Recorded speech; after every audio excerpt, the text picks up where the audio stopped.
SR nekat menyiram BBM bercampur oli ke kantor desa Baleka Gerung, Lombok Barat. Aksi pria parubaya ini viral di media sosial. Peristiwa penyiraman yang terjadi ketika jam pelayanan ini diduga lantaran dirinya menganggap lahan kantor desa tersebut merupakan peninggalan dari orang tuanya. Namun pihak pemerintah desa membantah lantaran memiliki sertifikat atas tanah tersebut. Sebelumnya persoalan tersebut pernah dimediasi oleh BPN setempat namun menemui jalan buntu. Kini pihak kepolisian tengah mendalami motif utama dari pelaku yang nekat ingin membakar kantor desa. Kita ini kan berada di negara hukum. Saya sudah sampaikan bahwa kami akan melakukan itu apabila ada proses hukum yang dilakukan. Jadi dari periksa beliau di sini statusnya masih kami periksa dulu. Kebetulan Pak Kades juga baru buat lapor. Masalah penyiraman ini. Pihak kepolisian juga terus bersiaga di kantor desa guna mengantisipasi aksi penyerangan susulan. Dari Lombok Barat, Nusa Tenggara Barat, Muzakir, iNews melaporkan.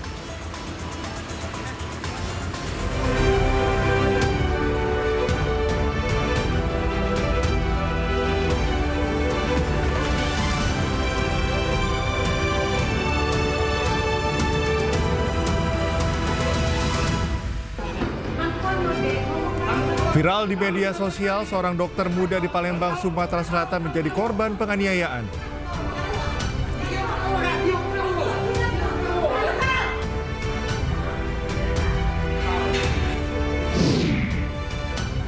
Korban pelecehan seksual oleh Agus difabel bertambah menjadi 17 orang.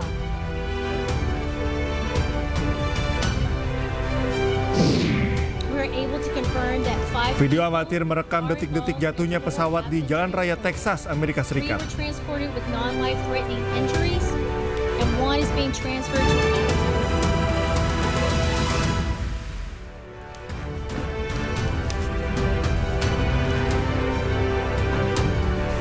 Halo, selamat pagi pemirsa. iNews Pagi kembali hadir melengkapi informasi Anda pagi hari ini. Ya, selain 3 berita utama tadi, sejumlah informasi menarik lainnya juga telah kami siapkan untuk Anda. Bersama saya Cikal Mutazam. Dan saya Galuh Pandu, inilah iNews Pagi selengkapnya.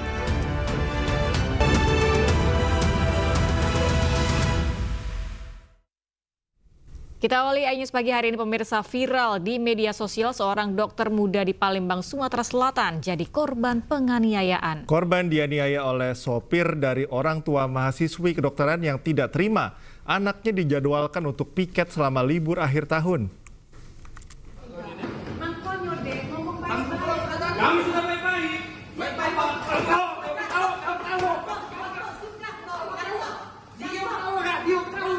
Inilah detik-detik penganiayaan yang terjadi di sebuah toko kue di Jalan Demang Lebar Daun, Palembang, Sumatera Selatan. Seorang dokter muda yang juga ketua Koas Fakultas Kedokteran Universitas Sriwijaya bernama Lutfi menjadi korban kekerasan akibat persoalan jadwal piket akhir tahun. Akibat penganiayaan ini, Lutfi menderita sejumlah luka memar di wajah. Pelaku pemukulan yang berbaju merah berinisial DT diketahui sopir dari orang tua mahasiswi kedokteran yang tidak terima anaknya dijadwalkan untuk piket selama libur akhir tahun. Kami sudah baik-baik.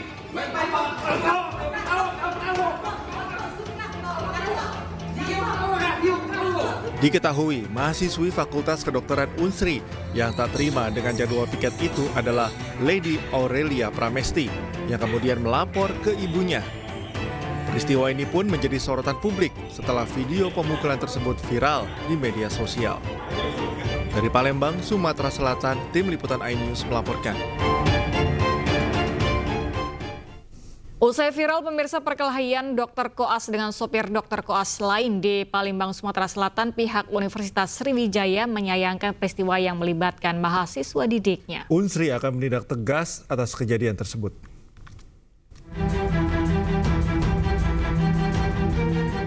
Dekan Fakultas Kedokteran Universitas Sriwijaya, Dr. Sarif Hussein, menyayangkan perkelahian antara dua pria yang salah satu di antaranya merupakan dokter koas yang terjadi di toko kue di Jalan Demang Lebar Daun, Palembang, Sumatera Selatan.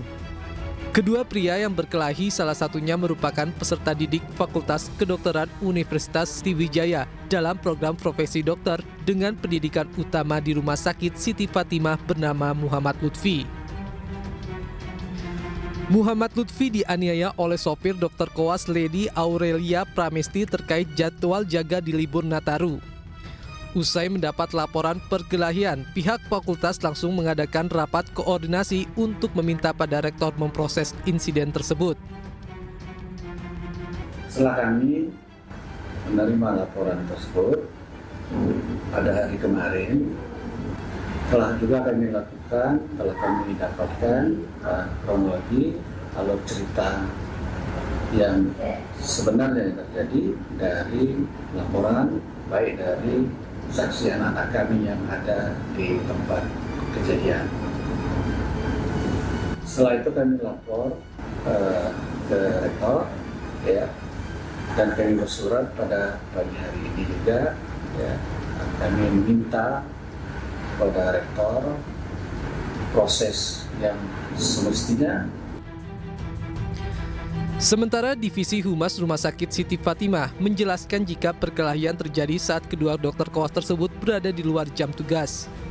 Jadi memang kita membenarkan bahwa kita menjadi lahan saat ini, menjadi lahan praktek mereka profesi dokter atas kedua mahasiswa tersebut, koas tersebut.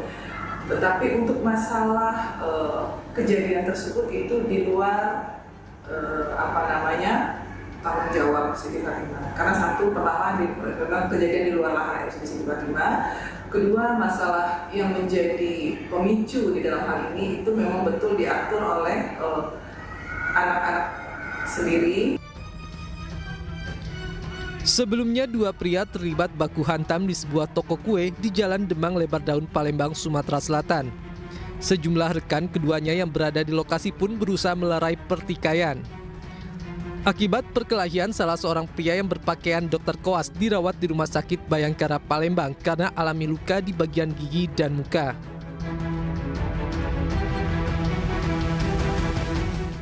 Pelaku penganiayaan terhadap dokter koas di Palembang, Sumatera Selatan dilaporkan ke polisi. Didampingi tim kuasa hukumnya, terlapor kasus penganiayaan dokter koas di Palembang memenuhi panggilan Polda Sumatera Selatan. Pria berinisial DT diperiksa Subdit 3 di Treskrimum Polda Sumatera Selatan usai dilaporkan korban. Terlapor diduga merupakan sopir dari keluarga dokter koas lainnya. Selain terlapor, polisi juga telah meminta keterangan dari sejumlah saksi.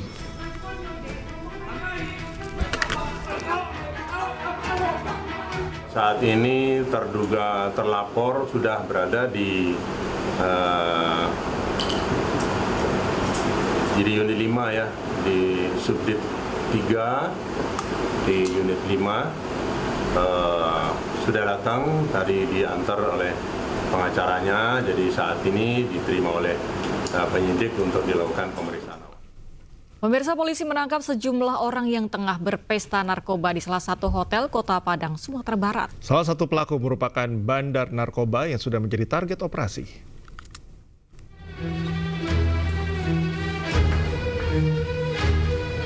Tim Raja Wali Satres Narkoba Polresta Padang melakukan penggerbekan di salah satu kamar hotel di daerah Ale Parakopi, Kecamatan Padang Utara, Kota Padang.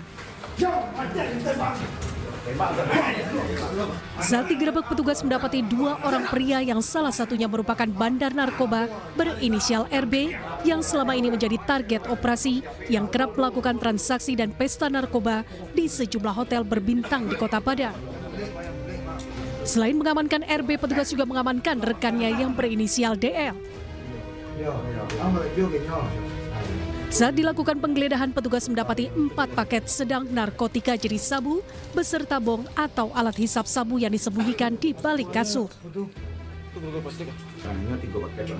Bersama barang bukti, kedua orang tersangka digelandang ke Mapolresta Padang guna menjalani proses hukum lebih lanjut dan pengembangan pelaku lainnya. Dilakukan penggeledahan, diamankan 2 orang pelaku laki-laki dewasa dengan barang bukti, alat hisap sabu dan sabu serta timbangan digital yang ada di kamar pelaku sendiri. Atas perbuatannya, tersangka dijerat dengan hukuman 5 hingga 15 tahun penjara. Dari Padang, Sumatera Barat, Budi Sunandar, iNews melaporkan. Jumlah korban pelecehan seksual oleh Agus difabel bertambah menjadi 17 orang. Masa tahanan Agus pun diperpanjang hingga 40 hari.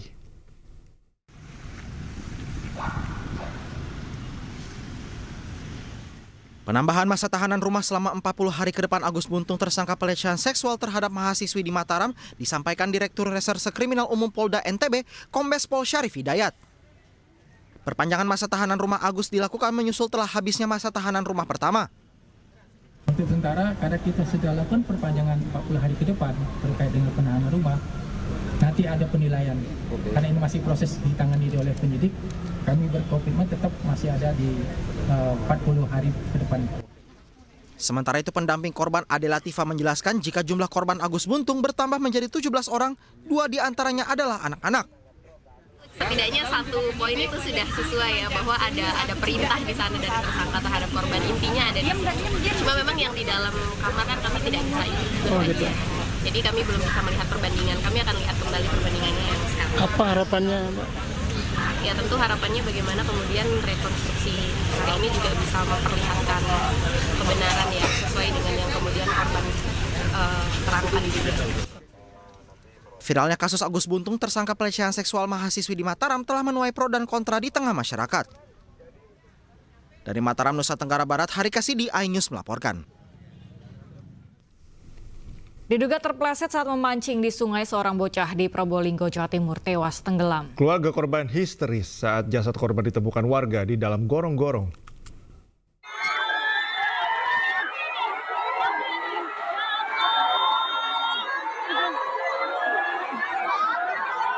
Warga histeris saat mengevakuasi seorang bocah laki-laki yang tenggelam di sungai Desa Bayeman, Probolinggo, Jawa Timur. Orang tua korban juga histeris menyaksikan anak kesayangannya meninggal dunia secara tragis.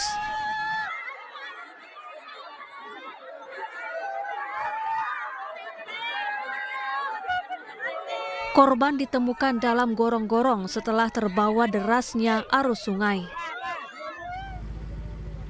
Kejadian bermula saat korban bersama seorang temannya asyik memancing di sungai. Korban kemudian hendak bergegas pulang ke rumah untuk menunaikan sholat Jumat. Namun tiba-tiba korban terpeleset dan tercebur ke sungai. Korban berupaya berenang ke tepian, namun banyaknya ranting pohon membuat korban tersangkut. Dua kali. Gimana ya? Bahkan sana mati di sana. Pleset jatuh. Jatuh pleset. Ada berapa anak tadi yang mati? Dua ya. Sekitar jam berapa, Pak? Satu yang terpleset. Usia sekitar pas 5. Pak, 12, umur 12. Pak, yang tenggelam meninggal atau gimana? Langsung meninggal. Meninggal ya. Sempat terhanyut apa ya, Pak? Terhanyut. Korban berhasil ditemukan warga setelah 2 jam menghilang. Jasad korban lalu dibawa ke rumah sakit untuk divisum, kemudian diserahkan ke pihak keluarga untuk dimakamkan. Dari Probolinggo, Jawa Timur, Hana Purwadi, iNews melaporkan. Warga Kediri, Jawa Timur digemparkan atas temuan satu keluarga yang keracunan makanan. Salah satu korban yang masih berusia 2 tahun meninggal dunia.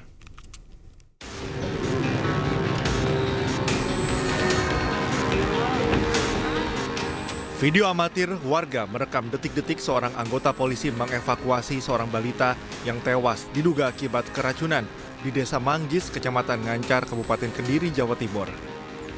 Ayah, ibu, dan kakak korban juga ditemukan terkulai lemas.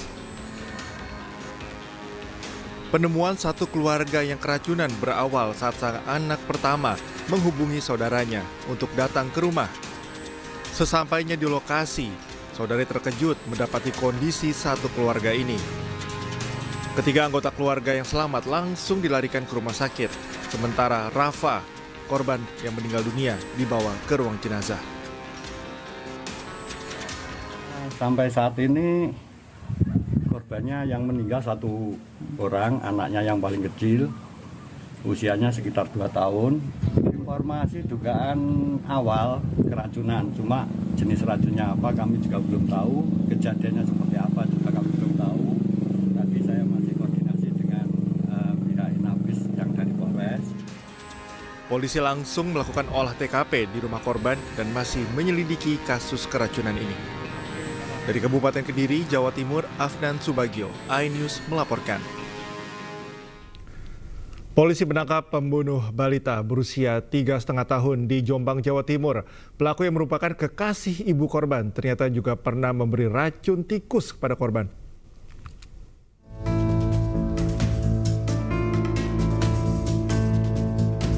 Pelaku penganiayaan terhadap seorang balita berusia 3,5 tahun asal desa Karobelah, Kecamatan Mojoaku, Kabupaten Jombang, Jawa Timur, hingga tewas akhirnya berhasil ditangkap oleh polisi. Ironisnya, pelaku bernama Jack Van dan Gangga Dharma Juni Gloria, warga desa Palrejo, Kecamatan Sumobito, Jombang, merupakan pacar dari TIP, ibu korban. Dalam melakukan pembunuhan, pelaku dibantu keponakan ibu korban. Sebelum menganiaya korban hingga tewas, pelaku ternyata sudah berusaha membunuh korban dengan cara meracuninya menggunakan racun tikus. Dari pengakuan pelaku pada polisi, pelaku menyuruh keponakan korban untuk membubuhkan racun tikus pada gelas yang biasa dipakai minum susu oleh korban. Diduga karena korban tidak kunjung tewas, pelaku kemudian memukuli korban hingga tewas. Korban yang luka parah di bagian kepala, dada, perut, dan kaki dianggap menghalangi niat pelaku untuk menikahi ibu korban. Pelaku ini melakukan kekerasan, baik dipukul di badan, di tangan, dan juga digigit di bagian tangan. Sehingga kami pada saat mengamankan dan juga melakukan hasil otopsi juga menyampaikan bahwa kematian korban ini tidak dalam keadaan wajar. Dan hasil otopsi pun menyampaikan bahwa memang ada luka lebam dan juga diindikasikan ada racun yang ada di dalam tubuhnya sehingga ada pemeriksaan lanjutan terkait organ yang berada di korban. Sebelumnya, korban berinisial KA dilaporkan tewas oleh paman korban, diduga akibat dianiaya oleh Jack Van dan pacar dari ibu korban. Meski sempat dilarikan ke rumah sakit, nyawa korban tidak bisa diselamatkan. Akibat perbuatannya, kedua pelaku terancam akan dijerat dengan pasal pembunuhan berencana dengan hukuman maksimal 15 tahun penjara. Dari Jombang, Jawa Timur, Muhtar Bagus, iNews melaporkan. Pasangan suami istri warga Kabupaten Bekasi, Jawa Barat viral lantaran dugaan kasus bayinya tertukar lalu meninggal dunia. Menanggapi hal tersebut, Rumah Sakit Islam Cempaka Putih, Jakarta, tempat orang tua bayi melahirkan, menawarkan tes DNA gratis. Dalam suasana yang penuh keluarga. Muhammad Rauf dan Feni mendatangi kantor KPAI di kawasan Menteng, Jakarta Pusat setelah video curhatannya viral di media sosial. Meski dalam kondisi berduka, pasangan muda ini berupaya mencari keadilan. Pasalnya, Pasutri warga Cikarang Selatan, Kabupaten Bekasi, Jawa Barat ini mengaku jika bayi mereka yang lahir pada 16 September lalu tertukar dengan bayi lain. Dugaan tersebut muncul karena pihak Rumah Sakit Islam Cempaka Putih, Jakarta tidak menunjukkan sang bayi kepada ibunya. Sementara Rauf hanya diminta menggazatkan bayi tanpa dijelaskan kondisi bayi termasuk jenis kelaminnya. Pihak keluarga juga dilarang melihat bayi dengan alasan masih dalam perawatan medis. Kemudian 2 hari setelah dilahirkan, bayi Rauf diinfokan meninggal. Rauf yakin jika bayi yang dilahirkan istrinya tidak bertahi lalat di wajah. Namun bayinya yang diinfokan meninggal memiliki tahi lalat. Tukarnya tuh karena bayi saya tuh dari awal lahir ibunya nggak diperlihatkan gitu. Setelah bayi dibawa keluar saya langsung azanin. Setelah itu anak saya dibawa buru-buru ke ruang NICU. Harapan saya ingin anak saya kembali lagi sama saya dan rumah sakit bisa ditindak lanjut. Sementara itu, menanggapi kasus ini, pihak Rumah Sakit Islam Cempaka Putih mendatangi Rauf di tempat kerjanya. Tujuannya untuk menyelesaikan masalah ini secara kekeluargaan serta menawarkan tes DNA. Dan intinya kami dari Rumah Sakit Islam Cempaka Putih akan memfasilitasi proses pemeriksaan DNA untuk menguak kebenaran dan akan menanggung biaya yang diperlukan di laboratorium yang dipilih oleh Pak Rauf dan Bu Feni. Semoga hal ini bisa menjadi jalan kebaikan untuk kita semua. Meski awalnya Rauf dan Feni bersedia menempuh jalur kekeluargaan dan melakukan tes DNA, namun tawaran tersebut kini ditolak. Pasalnya Rauf merasa terintimidasi saat didatangi pihak rumah sakit ke pabrik tempatnya bekerja. Dari Jakarta, Rani Sanjaya, iNews melaporkan.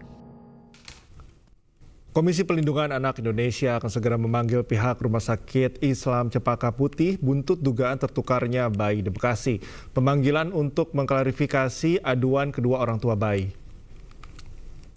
Dari keinginan dan harapan keluarga ini, tentu KPAI sudah menerima semua dokumen itu, termasuk juga video-video yang ada yang relevan dengan kasus ini.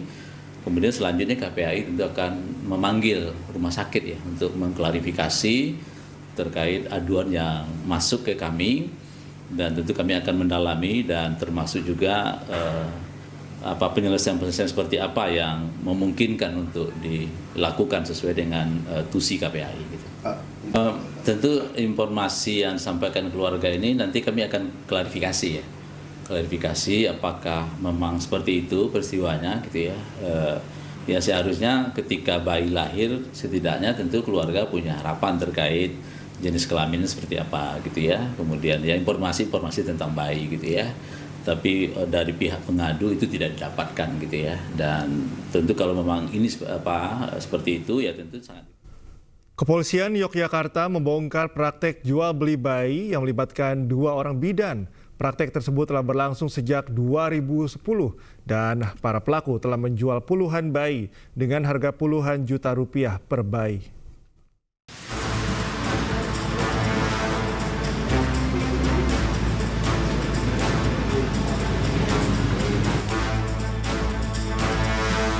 Ditreskrimum Polda Daerah Istimewa Yogyakarta menangkap 2 bidan yang terlibat praktek perdagangan bayi. Keduanya merawat bayi yang baru lahir di luar nikah atau dari orang tua yang susah ekonominya. Mereka diadopsi secara ilegal, dirawat, lalu dijual ke orang tua yang mencari anak. Menurut polisi, keduanya sudah memperjualbelikan bayi sejak tahun 2010. Untuk satu bayi dijual antara 55 juta hingga 65 juta rupiah tergantung jenis kelamin. Lalu tim kami dari Direktur Subdit 4 Remaja, Anak dan Wanita melakukan penyelidikan. Sehingga pada hari Senin tanggal 2 Desember 2024 terpantau ataupun terindikasi ada kesepakatan pembelian anak perempuan senilai 55 juta dan ada DP senilai 3 juta.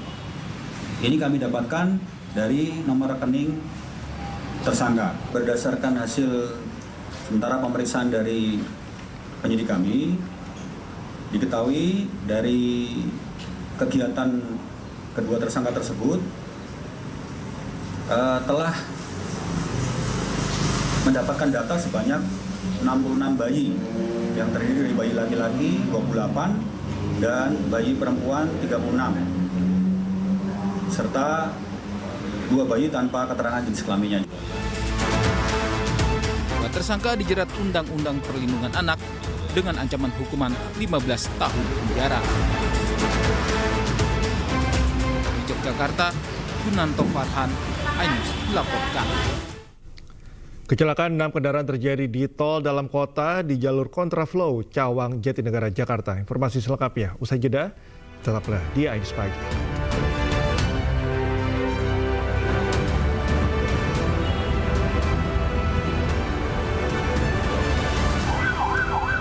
Maka